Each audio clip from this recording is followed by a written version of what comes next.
ரோஜாப்பு தேகத்தில் தாழம்பு வாசங்கள் நான் இங்கு கண்டேனடி. செவ்வாய் நேரத்தின் சூடான தேனுக்கு நான் எங்கு நின்றேனடி.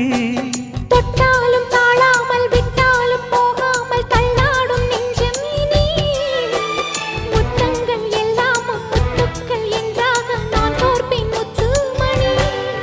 உன்னை தாயாக்கி தாலாட்டுவேன் கண்மணி.